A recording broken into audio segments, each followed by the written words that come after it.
is an Aries Sun, Moon, Rising, and Venus collective bonus reading for the month of October. For your personal reading, kindly send me a direct message. Kamusta ba nga, Aries? Let's see. Aries Sun, Moon, Rising, and Venus collective bonus reading for the month of October. Collective energy ng ating mga Aries, please.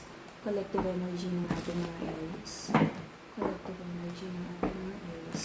Aries Sun, Moon, Rising, and Venus collective bonus reading for the month of October. Ayan natin, kolektahin natin. Collective energy ng ating mga Aries, please. Collective energy ng mga Aries. Collective energy ng ating mga Aries. Kabuhayan, kaperahan, pag-ibig, relasyon, pamilya. Let's see. Aries, ang nag-iisang account na Mrs. Saren ay kay Angeles 11. Any account na hindi kay Angeles 11 at nagme-message sa inyo, hindi po ako yon. Aries.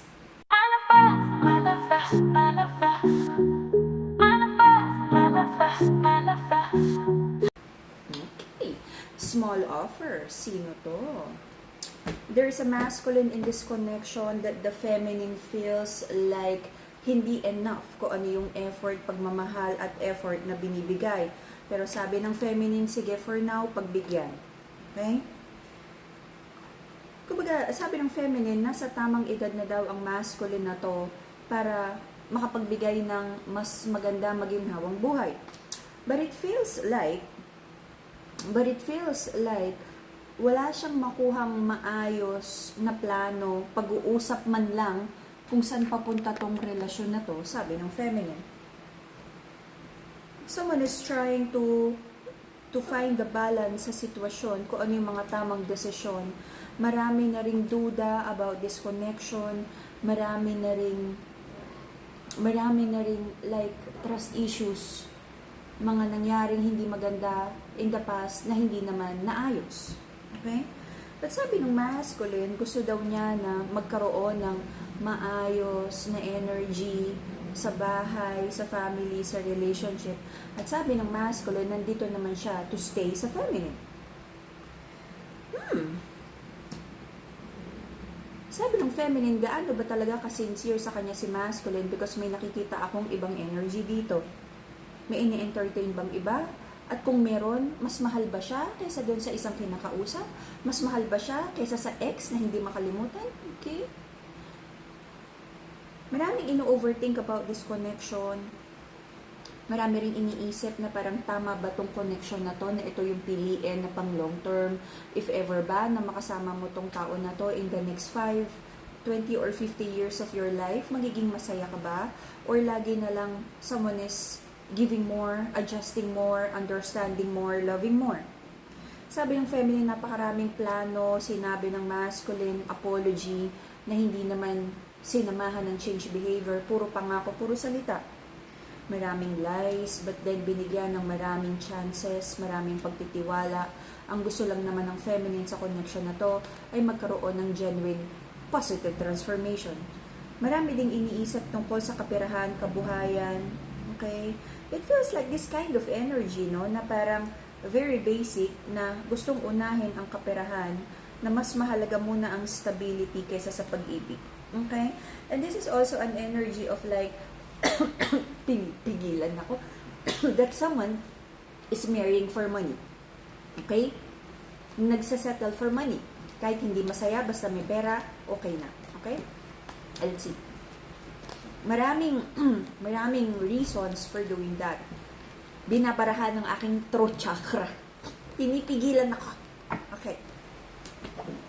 Maraming dahilan din naman kasi minsan Most of the time, kasal, engage, magkasama sa bahay, o may anak. Alrighty?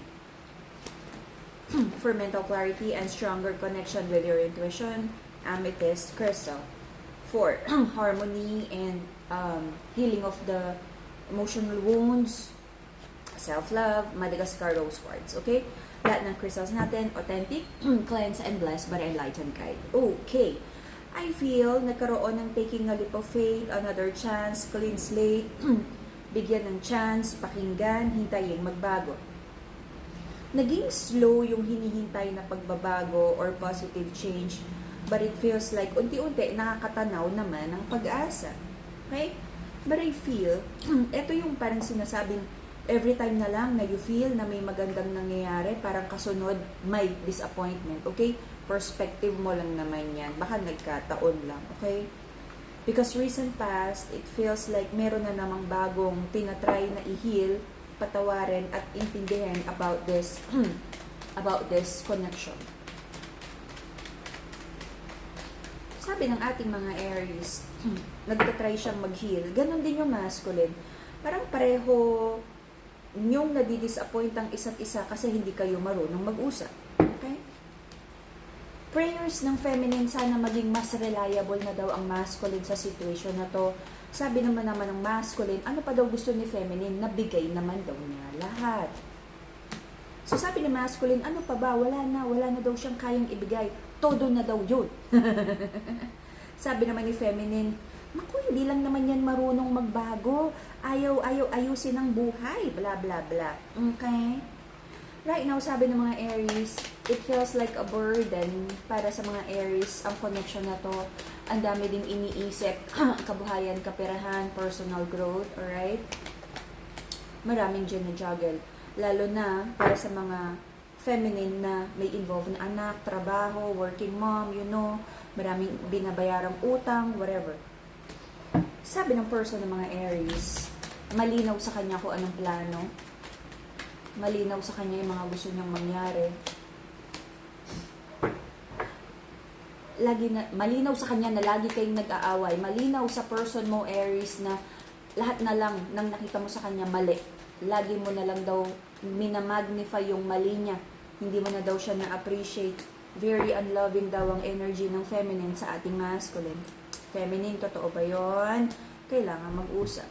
Okay? So, may mga doubts here kung like magagawa pa ba daw yung mga tamang decision para sa pag-ibig na to. Again, kailangan nyo mag-usap. Kasi kung titignan ko yung energy, pareho kayong like, tama naman ginagawa ko, sabi ni feminine, hindi, maraming mali si masculine. Sabi ni masculine, ano pa ba daw yung kaya niyang ibibigay? Binibigay na niya lahat, best na daw yun, okay? So, kailangan yung pag-usapan, ano ba yung definition ng best, ng relationship, ng pagsasama, ng obligasyon, ng sustento. Because, sabi ng masculine, wala siyang nakikitang mali, kaya wala na siyang dapat idagdag. But it feels like, sobrang disappointed si feminine sa connection na to. At kino-question niya, kung hanggang kailan daw siya makakatiis sa connection na to. Until the end of January, marami kayong gustong i-build. Alam mo, Aries, parang marami kang pangarap, pero maaaring magkaroon ng delays, especially sa pera, lalo na darating ang holidays. Kung wala namang malaking ipon, hindi kailangang magregalo sa lahat, magpamasko sa lahat. Sabihin mo, wala, tulog si Ninang. January nagising. Okay. And I feel tatanggapin mo na parang ang daming gastos at kung ano man yung mga minamanifest mo na wish fulfillment, lalo na sa kaperahan, kabuhayan, para sa bahay, stability. Sabi mo, okay lang kung may mga delays. Meron ding maaaring miscommunication tungkol sa pera. Someone might be like expecting a big amount of money na maaaring magkaroon ng delays.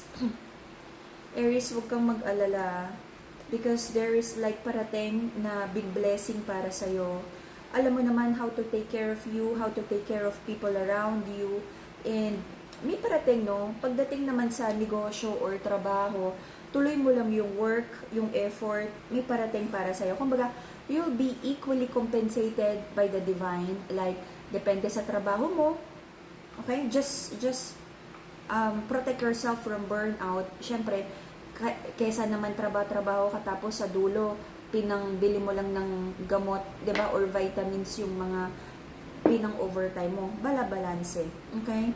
Parang naiinip ka sa tagumpay, sa wish fulfillment, sa malaking pera, malaking ipon, malaking komisyon, to the point na parang baka naman masacrifice ang iyong health. Ingat, bala-balanse lang. Okay? Kung naman tong wish fulfillment na to, parating sa'yo, i-balanse lang yung health, yung pahinga, family time, time mo para sa sarili mo. Claim the blessings, it's already yours. Just find the balance. Okay? Tuloy ang trabaho, tuloy ang sipag, may tracking number na to, parating ang swerte sa'yo. And that would be the Aries reading for the month of October. See you again in a few days for your November reading. And hopefully, pagdating ng November reading natin, andito na ang good news. Alrighty? Bye-bye, Aries!